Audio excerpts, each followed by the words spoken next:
swift as can be. Watch it flying through the air. It travels in space or under the sea, and it can journey anywhere. Supercar, supercar. It travels on land or roams the skies, through the heavens' stormy rage. It's Mercury manned and everyone cries, it's the marvel of the age. Supercar, supercar, supercar!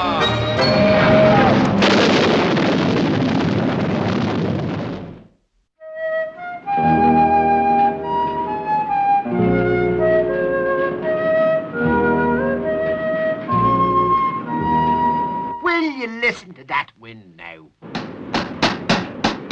It's a night for the little people, that's what it is. Little people indeed.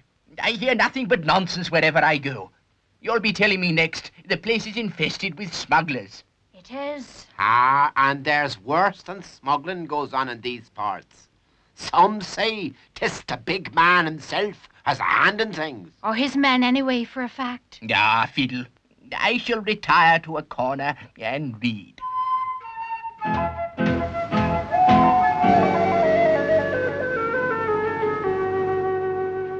Why do we have to spend our time in this old governor? Nonsense. Ireland's a fine country, quiet and peaceful.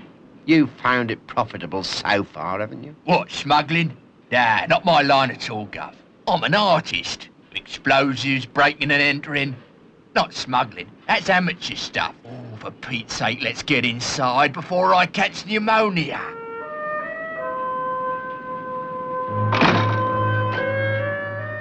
Innkeeper, let's have something to drink to keep out your confounded Irish weather. You can say that again. It seems to me I've seen those two gentlemen somewhere before. Hurry, please. We've got work to do. Oh, not on a night like this, we ain't, Gov. On any night, Judd. Any night the big man tells us, see? 'Tis two of them. I thought I'd seen them. Hold your tongue, Eileen. It is. They work for the big man. I'll not have 'em here. I'll send for the police. Hold it. You know about the big man then, eh? I should have kept my mouth shut. Ha! But there's no harm done. You, if it's me daughter you're talking to, you keep a civil tongue in your head. Oh, careful, father. He has a gun in his hand. That's right, my girl. And if you behave yourself, I won't have to use it now, will I? All right. What do you want us to do? Just keep your mouth shut. And just to make sure that you don't blab to the police, we'll take your precious little daughter with us. Come on, my little Irish Colleen. Here, Gov. I don't know I like this. I know what I'm doing. Now, come on.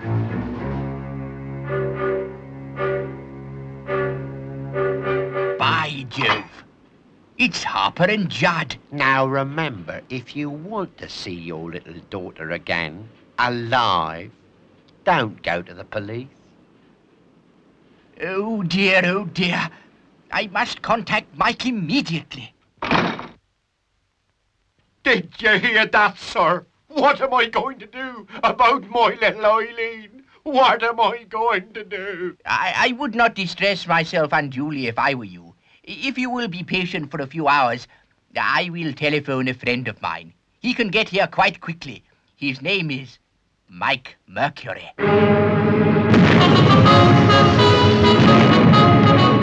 Charging 2, 13,000, 15,000. Interlock on. Hold it, Mike. Just a minute. Come on, Professor.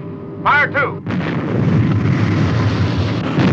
Take it easy, Mike. Come on, let's get going. It sounds as if Beaker needs our help kind of urgently. Okay, Mike. Roof doors opening. Roger, give me full boost.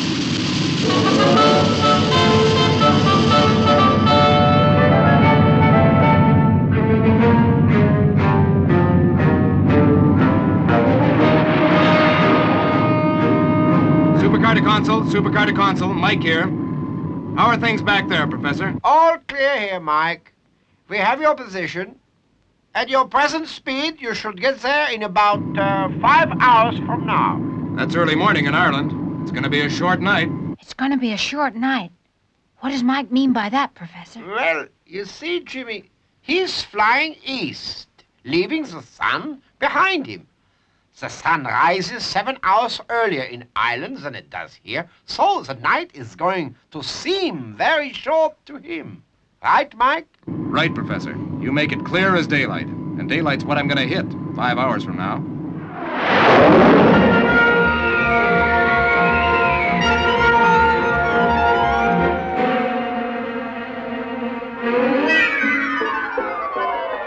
Now, you were saying that your daughter... The doctor here thinks he knew the two that took her away with them. I believe, Mike, they were, Harper and Judd. Harper and Judd, eh? I'd like to get my hands on those two again. But the first thing we have to do is find where they are. I hope you spent a comfortable night, Eileen. I did not. The place is a pigsty. And it's Miss O'Farrell to you. I beg your pardon. I'm sure if you find it inconvenient... It's more than sorry you'll be when me father gets his hands to you. He's a terrible temper with him. And serve you right, too. There's many a pound I'd pay to get me hands on the pair of them. But they come and go as they please, and there's nothing I can do while leaving me poor Eileen a prisoner. You don't know where their hideout is? I daren't follow them, sir. And this is a terrible hard place to move about in at night anyway. What do you think, Doc? Shall we try our old trick? I don't see why not. It's worked before. And our friend Judd would steal anything, I'd say, wouldn't you? Ah, precisely. We will await their next visit to the village and prepare our trap. With that as bait. Sorry we've got to lock you in again, my dear Miss O'Farrell. We have to go to the village, and you'll have to stay safe here. Yeah, sorry, miss. Oh, good, the both of you. I can do without your company. Poor father. He'll be worried, and he'll not be able to do a thing about me. That's a strange thing you have there, sir. And you say you can follow them with that wherever they go? That's about it. Dr. Beaker will listen in on the other set over there. That is, if they take the bait. Right. And keep your thieving hands to yourself this time, Judd. We only need supplies. Got to keep me hand in, Gov. Stealing things is more of a habit like with me. It's a habit you could well do without. Come on. You again. You'll what, Mr. O'Farrell? We still have your little Eileen, remember? We want food. Now here's a list. And anything special you'd like your little daughter to have, put that in too. We want to look after her, don't we?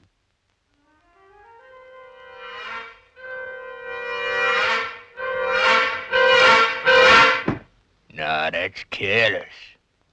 Looks like her old month's takings to me. Well, that's the lot. We'll pay later. I hope you will too. That's it. They're off. I wonder if Judd fell for our bait. If I knew Judd, yes. And good riddance to yous. And I'm glad to see you've taken more than your supplies away.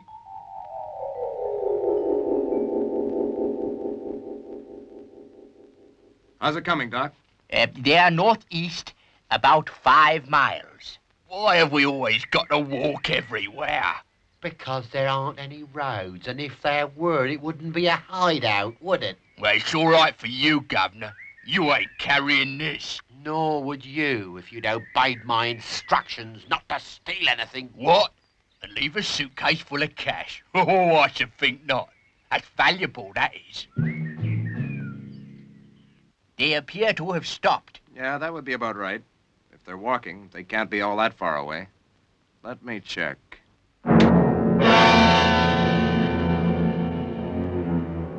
I hope you've been all right, my dear. It's no thanks to you if I have. What's that? Oh, just something I picked up, you might say, miss. From your father's bar. What is it? Money. Full of £1 notes, that is. Must be more than 500 quid there. Isn't that the likely thing now? As if my father would have a case with £500 in it. And even if he had, do you think he'd leave it out for the likes of you to take? Listen. I thought I heard something.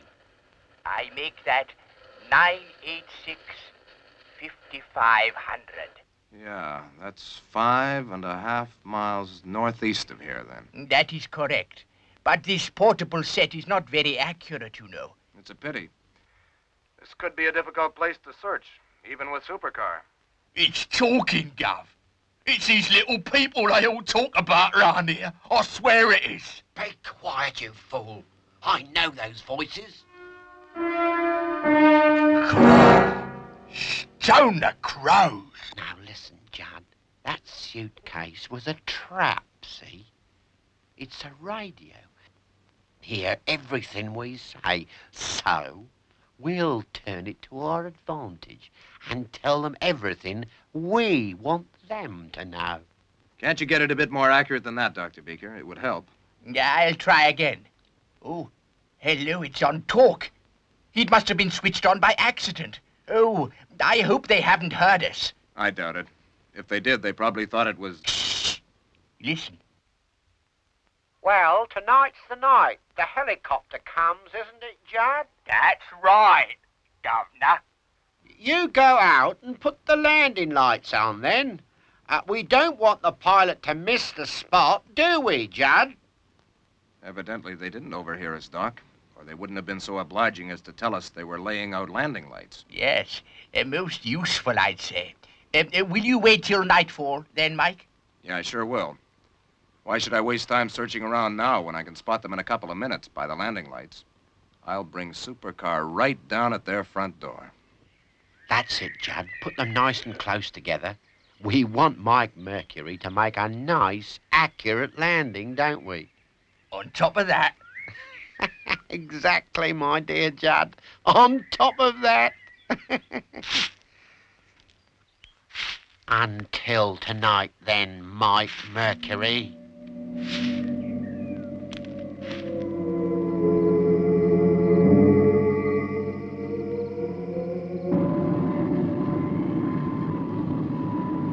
All set. Dr. Beaker, can you hear me? Roger. I should descend if I were you. You are quite near the spot by now. You're right. Don't want to give the enemy any warning. But I'll have to call the professor at the lab first. Pilot to console.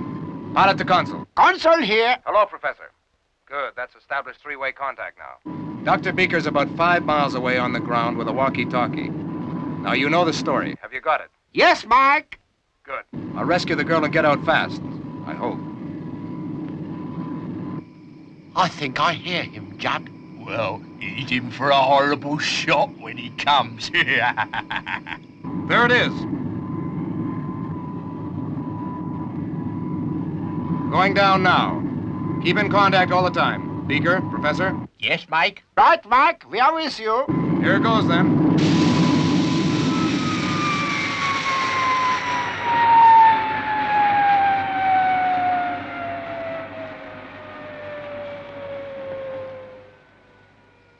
Stay right where you are, Mike Mercury.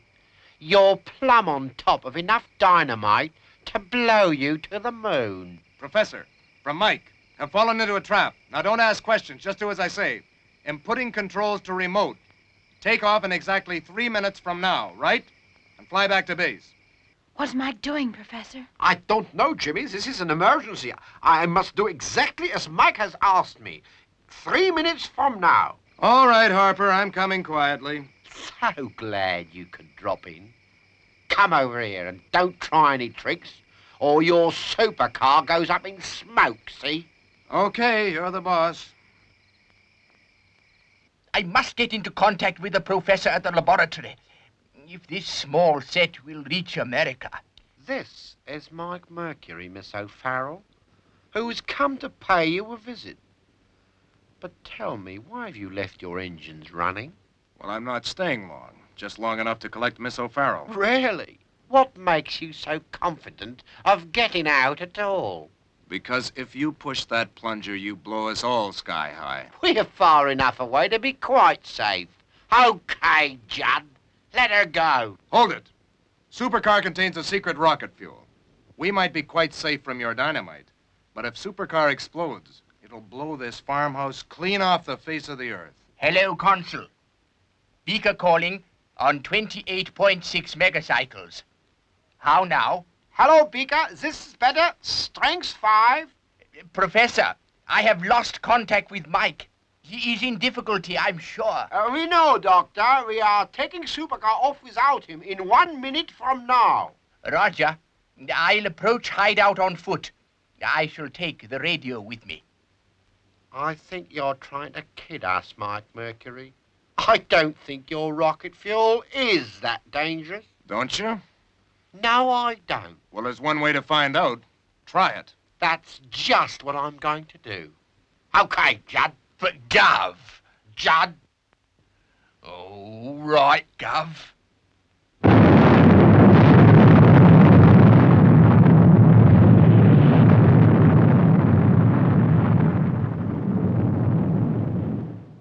Well, Mr. Mercury, we're still here, aren't we? But your supercar is...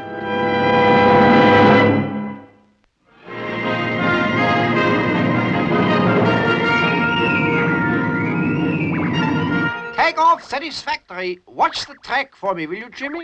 Sure, Professor. I don't much like the idea of leaving Mike there, though. Ever know a time when Mike couldn't take care of himself, Jimmy? I guess not. Switching to nav plan now. Well, she appears to have got away satisfactorily. I wonder how near I am.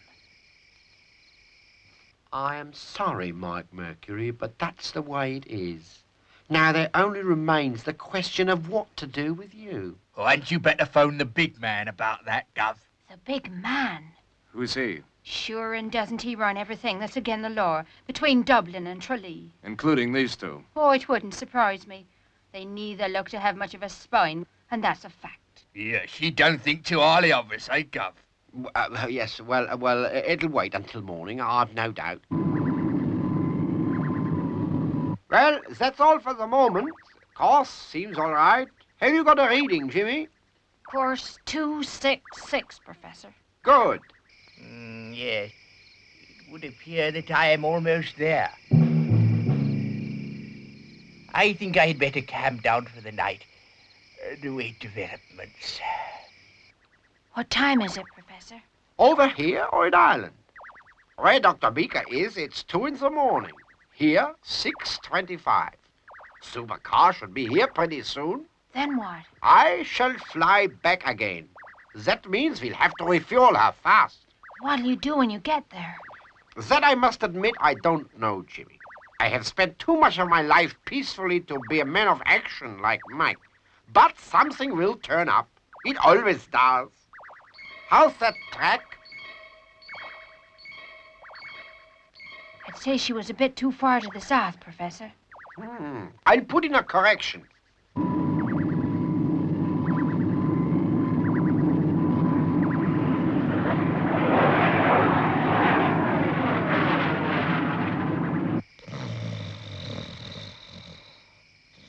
$2:30. Supercar ought to be there by now. Is that supercar I can hear now, Professor? Quite right, Jimmy. I'm opening the roof doors now.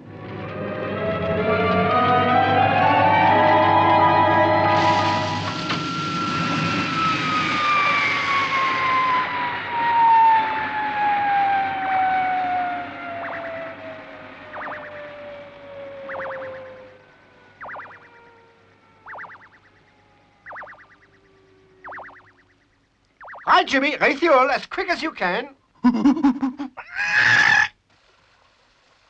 Half full already.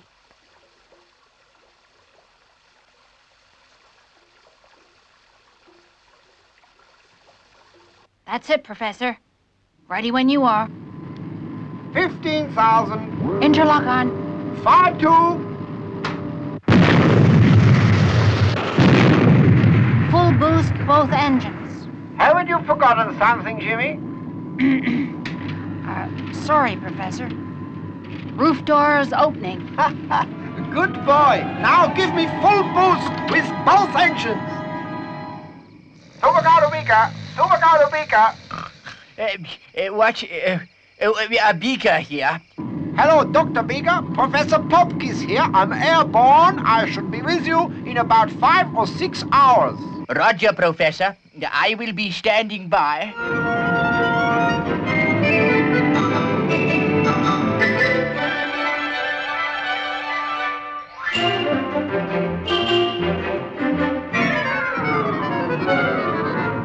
Hello, Beaker. Is anything happening yet? It's still dark where I am, but I should be with you soon. No sign of movement yet. Yes, boss. Harper here. Bad news, I'm afraid. The hideout in Ballion Bog has been discovered. Discovered, you say? Harper, that's careless. But we have them prisoner. Prisoner, you say, Harper? Now that's a different matter entirely. And what is here? Blow the place up. Blow it up? But, boss...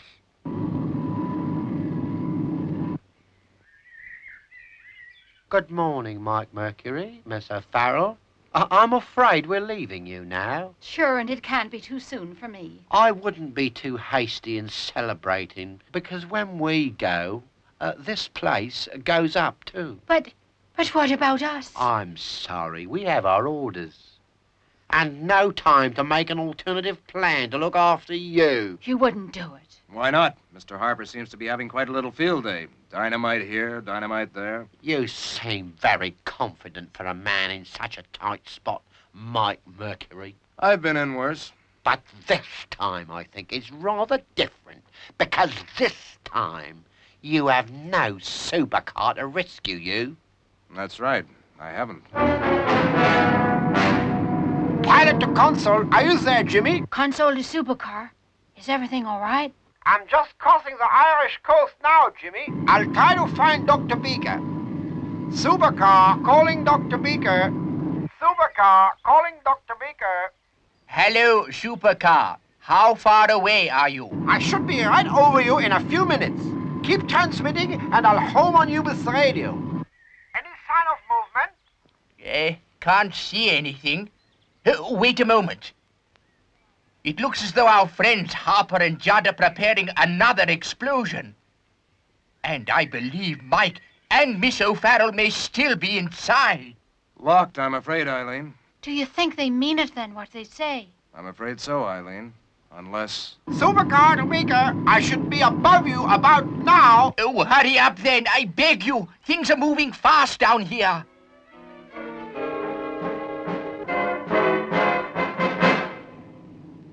Can you hear anything, Governor? It can't be. Not Supercar. We destroyed it.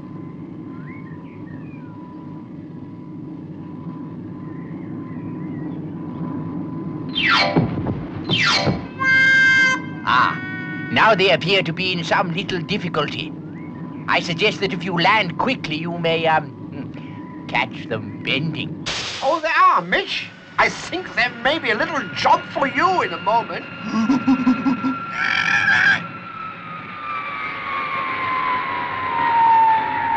Here, Gov.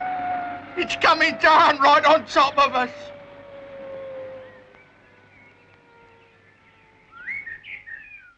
Eileen, do you hear that? Supercar's engines. The professor has made it. Oh, it's glad I am to hear you say it, Mike. Don't let our friends get away. I'm going to find Mike and Aileen.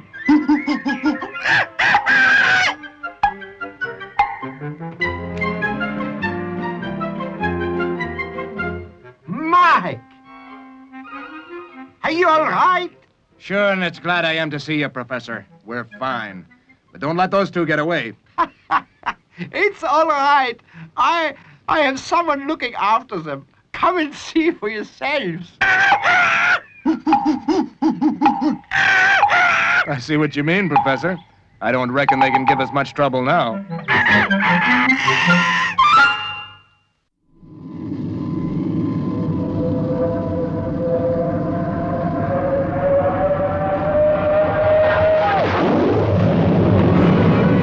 Supercar, grace, as swift as can be.